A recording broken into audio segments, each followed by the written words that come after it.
સંસ્કૃતિના ગાન ભલે આપણે ગાઈએ, પણ વડીલોની સાચવણ અને માન સન્માનમાં આપણે બીજા દેશો કરતા ઘણા પાછળ છીએ. આજે તમે જાણતા જ હશો કે 80% બુઢા મા બાપને જમવા માટે અલગ બેસાડાય છે.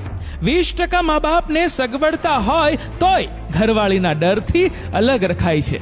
90% પુત્રો કામેથી આવીને સાંજે બાળકોને ચૂમી ઉઠે છે, તો અમુક તો ઘરવાળી વર્ષોથી વિખૂટી પડી ગઈ હોય તેમ લબાડ વેડા કરી ભેટી પડે છે, પણ ઘરમાં બા બાપુજીને કેમ છો બા કહેતા નથી. 70% મા બાપ ઘરડા થાય ને કંઈ પણ બોલે તો તમને ખબર ન પડે એમ કહીને ચૂપ કરાય છે. 90% ઘરડા માતા પિતાને દીકરાઓ તેના પૈસા બાબતે પૂછતા નથી. ભીખની જેમ એમણે રૂપિયા માંગવા પડે છે. જેવું કરશો એવું જ ભરશો, એ મુજબ મારા સર્વે પ્રમાણે જે લોકો મા બાપને એકલા છોડી મૂકે છે કે માન સન્માન આપતા નથી, તેમના પોતાના ઘડપણ વખતે તેનાથી પણ વધુ બુરા હાલ થાય છે. અમુક કુટુંબા તો આવું પેઢી દર પેઢી ચાલ્યું આવતું જ હોય છે. મા બાપો કૂતરાની જેમ બિચારા થઈ જીવતા હોય ને આવી સાયકલ પેઢી દર પેઢી ચાલુ જ હોય. ખરેખર આવા કુટુંબોમાં સંસ્કાર, શિષ્ટતા અને કેળવણીમાં જ ખોટ હોય છે. સમજો, વિચારો યુવાનો, 60 વર્ષ પતિ પત્ની સાથે રહીને જ્યારે તેમાંથી એકાદ સ્વર્ગે સિધાવે ને ત્યારે તેની જિંદગીમાં એકલતા વ્યાપી જાય. ધીરે ધીરે બચપણના ભાઈ બહેનો ચાલ્યા જાય, ઓટા ચોરાના મિત્રો એક પછી એક ચાલ્યા જાય. 80-90 વર્ષે તો તેના તમામ સાથીદાર મિત્રો ચાલ્યા જાય. જેની સાથે જીવવું છે તે તમામ નવા.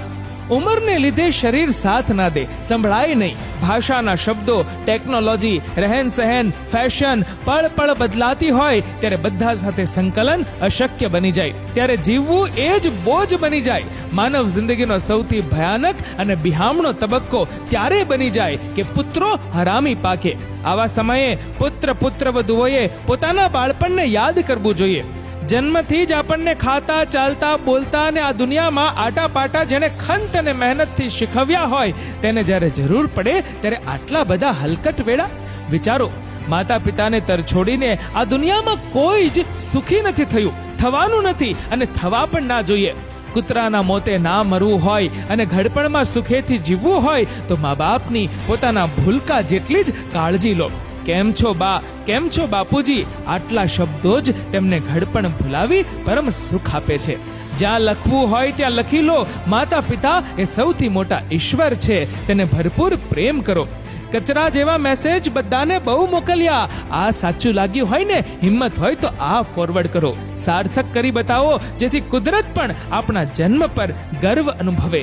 કડવું છે ને સત્ય પણ એટલું જ છે.